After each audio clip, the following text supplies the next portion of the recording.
지금 현재 여기 탄소중립협회가 추구하는 게 이제 인증이잖아요. 그러니까 탄소중립 인증에 대한 건데 현재 정부에서 하고 있는 탄소중립 인증 제도는 글로벌 인증 제도하고 많이 다릅니다.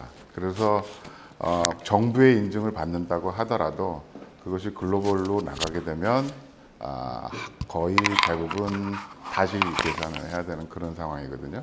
그래서 이제 글로벌리 탄소 배출량 플러스 감축량 이 두 개가 계산 방법은 다른데 이런 얘기를 해드렸어야 될 것 같은데 이거를 계산하는 큰 단체가 두 개가 있습니다. 전체적으로는 IPCC라고 해서 그게 이제 먼저 주도를 하고는 있으나 기업과 관련해서는 여러분도 많이 들어보셨음직한 GHG 프로토콜이라고 하는 게 주로 있습니다.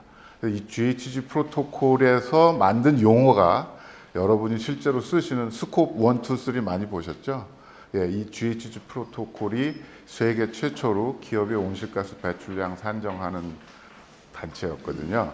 그래서 이제 세계자원연구소라고 WRI가 있고, 그 다음에 월드 비즈니스 컨실 포 서스테이너블 디벨롭먼트 WBCSD라고 하는 데서 둘이 합쳐서 만든 게 GHG 프로토콜이고요.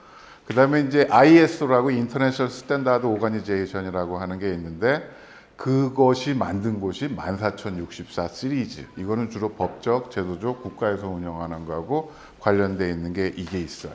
그래서 이렇게 두 가지가 서로 이렇게 나눠서 있었고 우리나라에서는 여기 이 ISO 14064는 인증이 있고 여기는 인증은 없고 배출량만 계산하는 게 있고 감축량, 배출량만 계산하는 게 있어서 정부는 ISO 14064 시스템을 써가지고 이제 탄소 배출권 거래제도 하고 있고 그 다음에 배출량도 계산을 하고 있고 그렇게 합니다.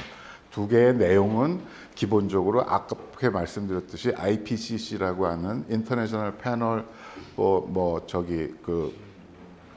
그거에 따라서 준해서 움직이고 있고요. 2006년께 있고 2019년께 있고 그렇게 되어 있습니다. 그런데 이 ISO 14064와 시리즈랑 그 다음에 GHG 프로토콜이 통합을 해서 하나의 메소돌로지를 만들기로 했어요. 그런데 이거와 관련해 가지고 GHG 프로토콜이 올해 Land Sector and Removal Standard라고 하는 이거를 사실은 이제 만약에 이런 내용 이런 과정인 줄 알았으면 제가 이걸 슬라이드를 만들어 가지고 왔을 텐데 죄송하다는 말씀 드리고요. Land Sector and Removal Standard라고 하는 건 뭐냐면 바로 농업과 관련해서 온실가스 배출량 계산하고 흡수량 계산하고 바이오차 관련해서 흡수량 계산하고 바이오 에너지 아까 저기 파이롤리시스 뭐 이런 거 많이 나오던데 열분해하는 거 그랬을 때 연료로 썼을 때 감축량 계산하고 뭐 또 저기 암모니아 이런 거 그 나오게 되면 그렇게 되면 이 암모니아는 대기 중에서 아산화질소로 바뀌거든요. 그리고 아산화질소로 바뀌는 건 여러분은 아시겠지만 아산화질소가 오존층에 가면 오존층도 깹니다. 참고로. 그래서 오존층도 약화될 수 있어요. 그래서 아산화질소 같은 경우는 조금 문제가 되는 부분이 사실은 두 가지인데 우리는 온실가스로만 일반적으로 알고 있죠. 그래서 이제 그런 것들을 전체를 계산하는 스탠다드를 만든 곳입니다. 그리고 또 하나 이게 스탠다드고 가이던스라고 하는 게 또 있어요. 근데 스탠다드하고 가이던스는 좀 다른데 가이던스는 실제 계산할 때 쓰는 거 스탠다드는 원칙을 정해주는 거 이렇게 좀 차이가 있는데 이거랑 가이던스 두 개가 이제 곧 가이던스는 아직 안 나왔고 나올 예정인데 저희 푸른아시아가 이거 만들 때 파일럿 테스터이자 리뷰어로 국내에는 푸른아시아밖에 없습니다. 그래서 딱 유일하고 이때 리뷰어로 참여한 사람이 접니다. 제가 이 책을 보시면 134페이지에 제 이름이 있어요. 그래서 딱 국내에는 푸른아시아 하나밖에 없고 그리고 거기서 이걸 참여해서 실제로 리뷰를 해준 사람은 저밖에 없다. 그래서 이 탄소중립센터에서 만약에 인증 시스템을 만드시고자 한다면 제일 먼저 뭘 해야 되냐면 배출량 계산 방법을 해야 되거든요. 이 배출량 계산 방법을 세팅을 해야 그 방법대로 따랐는지 말았는지 인증을 그 다음에 해줄 수 있는 건데 이 배출량 계산 방법을 만들려면 이 우리나라의 지금 현재 그 실정에 맞게 여기 지금 오셔서 발표하신 제가 이제 이렇게 들어보니까 어떤 거는 탄소 그 자체로 온실가스가 줄어드는 것도 있고 어떤 거는 이제 밸류 체인상에서 온실가스가 줄어드는 것도 있고 뭐 여러 가지가 이렇게 보이는데, 그리고 또 어떤 것들은 온실가스가 줄어들긴 하지만 온실가스 줄어드는 양보다는 서스테이너빌리티에 보다 더 강점이 있는 것도 있고, 그러니까 지속 가능성에 굉장히 많이 있고 또 상당히 획기적이다라고 하는 것들이 이제 느껴지는데, 그런 어쨌든 저탄소 인증을 하려면 그 줄어들었다라고 하는 걸 확인할 수 있는 방법론이 하나 필요하고, 그 방법론을 검증할 수 있는 검증 체계가 필요하거든요. 이때 지금 현재 대한민국에서 농림부에서 사용하고 있는 저탄소 인증제로 하게 되면 국제시장에서는 안 먹힙니다. 그러면 그 얘기는 뭐냐면 국제시장에 맞는 저탄소 인증 체계를 해야 되는데, 그 방법으로 제일 좋은 건, 제가 생각할 때 제일 좋은 건 바로 이 아까 말씀드렸던 세계자원연구소하고 WBCSD가 합쳐서 만든 이 랜드 섹터 앤 리무벌 스탠다드에 따라서 한국 내 온실가스 배출량 혹은 감축량 메소돌로지라고 보통 얘기하는데, 방법론을 만드시면 그거는 전 세계적으로 통용이 된다. 수출을 하든 뭐가 되든 상관없이 전 세계적으로 통용이 되고, 지금 현재 푸른아시아는 8개의 영문 그 배출량 산정 방법이 있거든요. 그 8가지를 번역학으로 그 합법적으로 라이센스를 받은 국내에서도 하나밖에 없는 기관이기도 합니다. 그래서 만약에 인증 그 저쪽으로 가시게 된다면 제 생각엔 그런 이제 일단 산정 방법은 이미 있으나 우리나라 기업에 맞게 다시 바꾸는데, 개인 기업은 이거를 할 수가 없습니다. 오직 할 수 있는 것은 지금 협회같이 이런 기업들이 모인 단체만 그게 가능하고요. 나머지 개인 기업은 이거를 만들 수가 없습니다. 그래서 협회에서 이 저탄소 인증과 관련된 그런 걸 만드시면 그건 자율적으로 만드셔도 그걸 세계적으로 인증받을 수 있고 권위를 받을 수 있고, 푸른아시아는 거기서 저희가 역할을 충분히 해드릴 수 있다. 왜냐하면 이미 이 랜드 섹터 앤 리무벌 가이던스하고 스탠다드에 파일럿 테스터를 했고 리뷰어도 했고, 그 다음에 개정안 제안도 해서 채택도 받았고 한 것들이 국내에 딱 하나밖에 없으니까 번역도 현재 하고 있고, 그래서 그런 도움이 될 수 있다라는 말씀을 드리고요.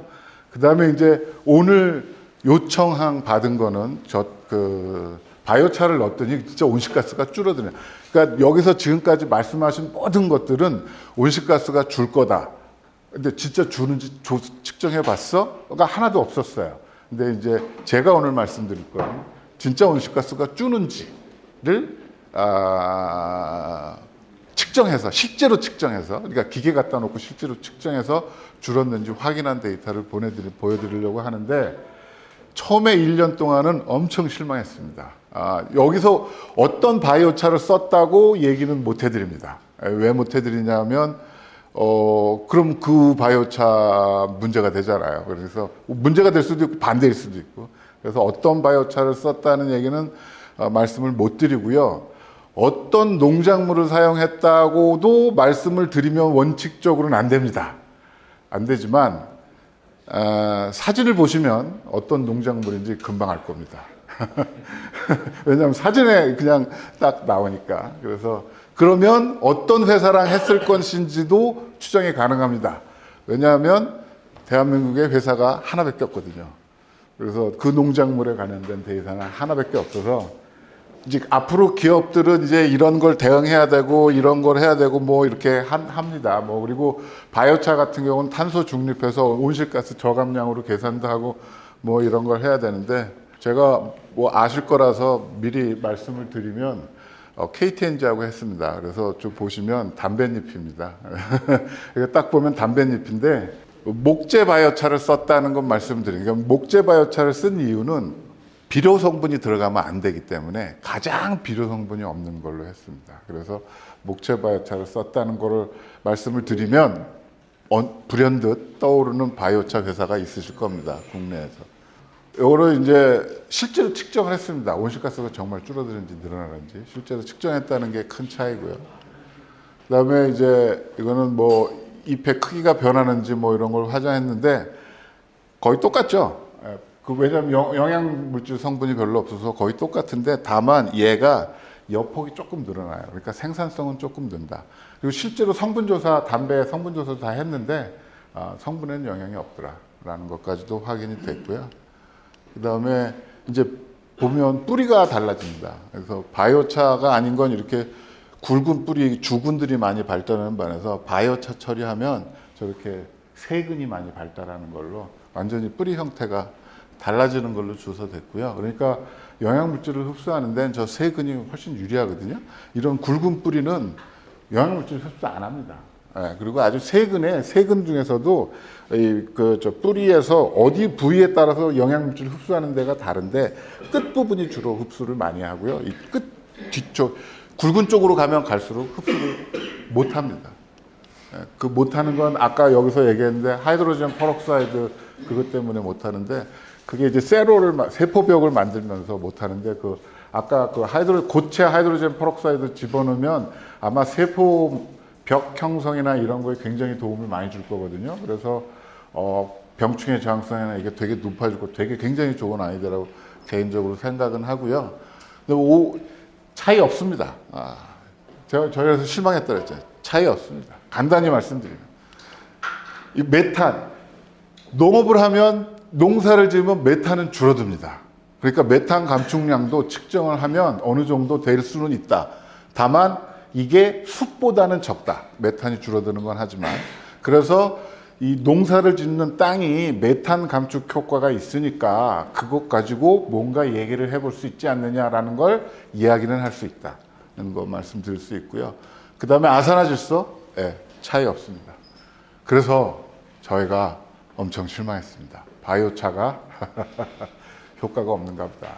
그래서 이거는 담배를 심은 지 1개월, 2개월, 3개월, 4개월, 5개월 이렇게 담배는 뭐 그 이상 안 키우니까 그렇게 해서 조사를 한 결과인데 차이 없었습니다. 다만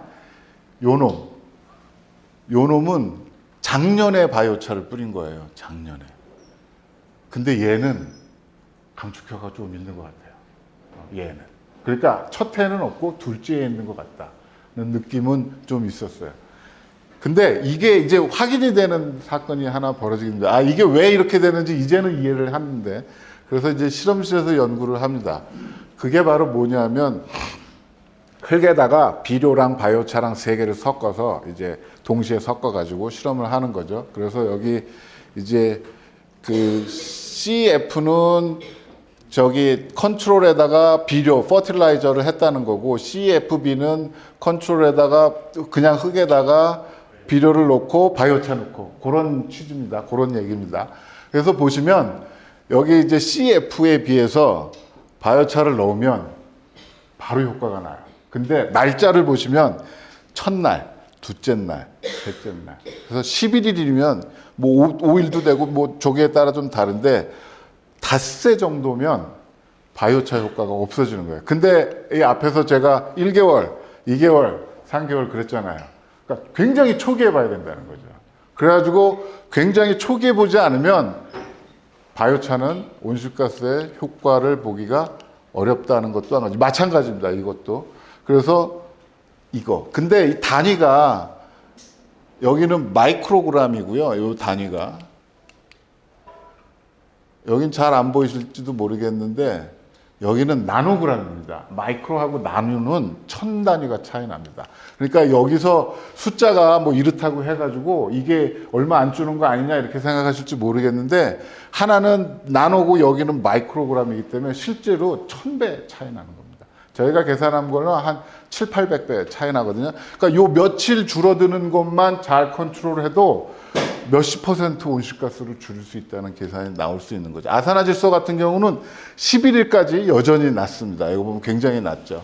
그러니까 초기 열흘에서 2주, 이 초기 열흘에서 2주를 제대로 컨트롤하지 않으면 바이오차를 집어넣어줘도 온실가스 효과는 적어질 수 있다는 걸 말씀을 드릴 수 있고요. 그리고 이제 이거는 실제로 뭐 총량으로 비교를 누적량으로 비교를 해보면 이제 메탄 같은 경우는 이제 줄어들고 그 다음에 아산화질소 같은 경우는 거의 50% 가까이 대조군에 비해서 줄어들어요. 근데 이제 쭉 길게 봐도 이게 초기 효과가 이렇다라고 하는 거고, 그래서 이거는 좀 더 연구를 하면 우리가 더 많이 줄 수 있는 경작법을 찾을 수 있을 것이다라고 생각을 할 수 있고요. 그 다음에 이제 바이오차를 집어넣게 되면 온실가스가 얼마나 땅에 저장되느냐, 이걸 계산하는 방법이 있거든요. 지금 현재는 베라라고 하는 자발적 탄소 시장만 있는데, 저기 저 국제 감축 PACM이라고 하는데 PACM에서 그 방법론을 개발하고 있어요. 그게 완성이 되면 그 방법론에 따라 다시 계산을 할 수도 있습니다. 그래서 어쨌든 저희가 헥타르당 5톤 집어넣어서 바이오차를, 우리가 사용한 바이오차 회사에는 얘기는 못하겠지만 해서 계산을 하게 되면, 굉장히 보수적으로 계산하면 이산화탄소 5톤 저감 효과가 있다. 저희가 베라 방법론에 따라서 계산을 한 겁니다. 그래서 이 정도는 효과가 있으니까.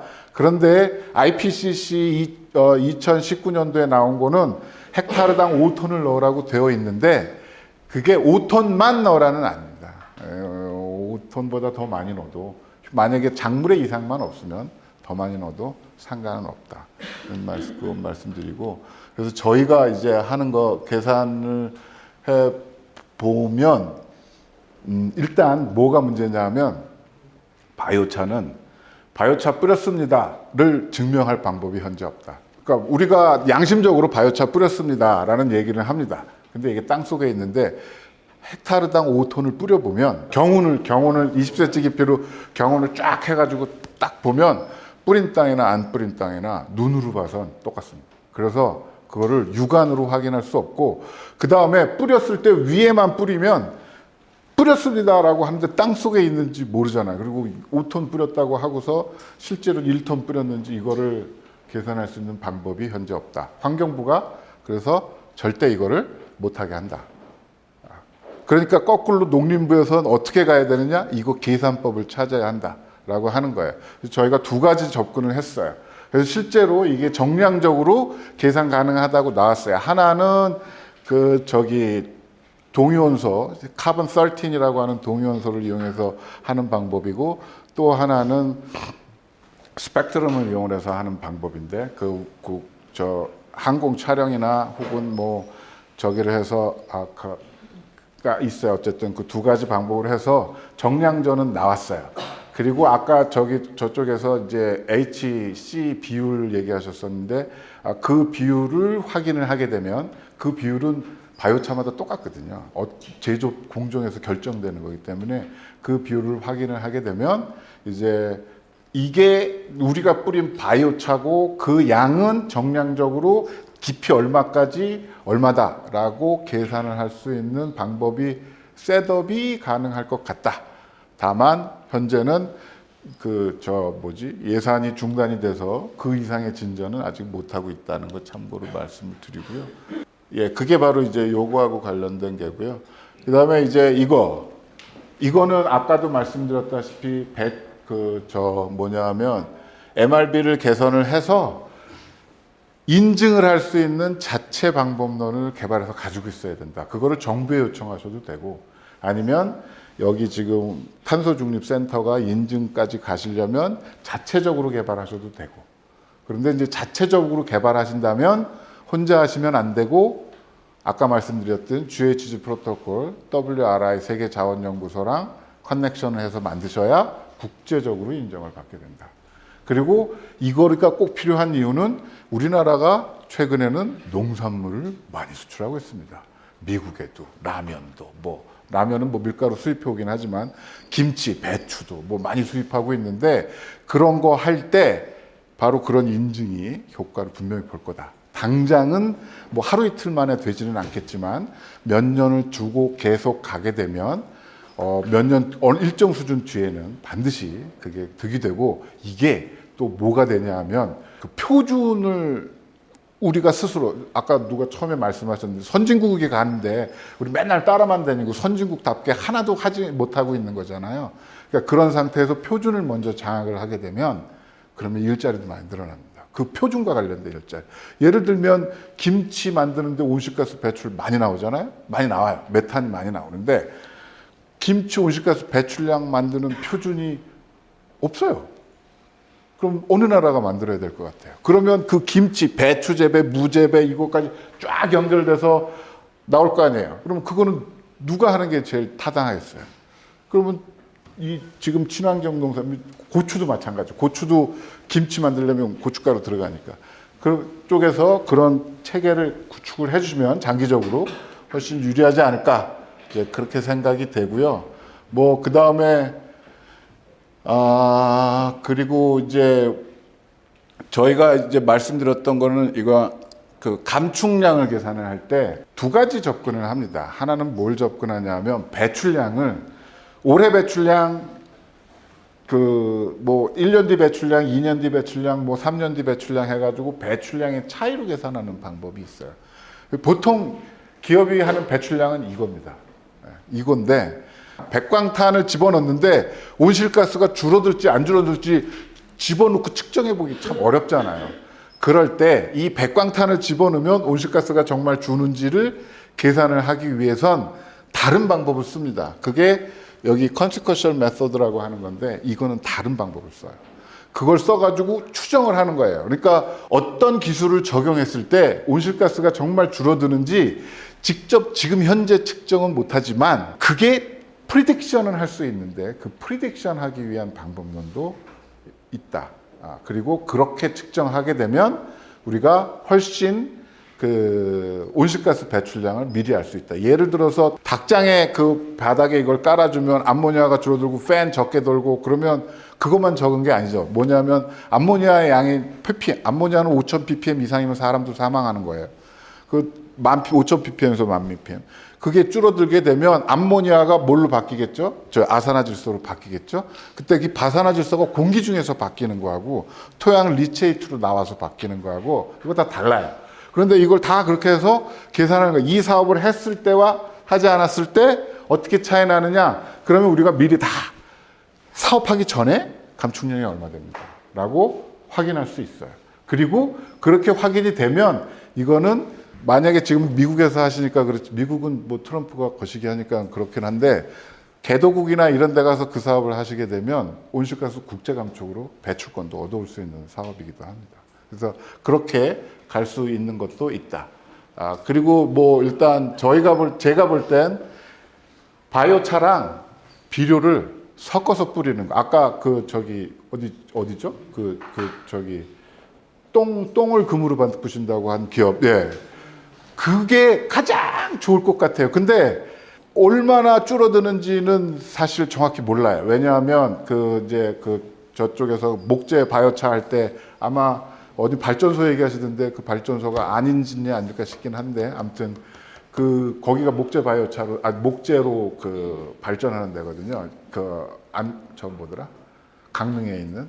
근데 이제 얘가 어떻게 흡착되어 있느냐에 따라서 온실가스가 많이 나올 수도 있고 적게 나올 수도 있고 덜 나올 수도 있고 한데 흡착되어 있기 때문에 훨씬 덜 나올 겁니다. 더군다나 얘가 릴리즈 하는 게 이제 천천히 나오기 때문에 완효성 비료의 효과도 있어서 굉장히 좋다라는 말씀을 어쨌든 이런 거 저런 거 굉장히 할 것이 많다는 말씀을 제가 드리는 걸로 마치는 거도록 하겠습니다. 감사합니다.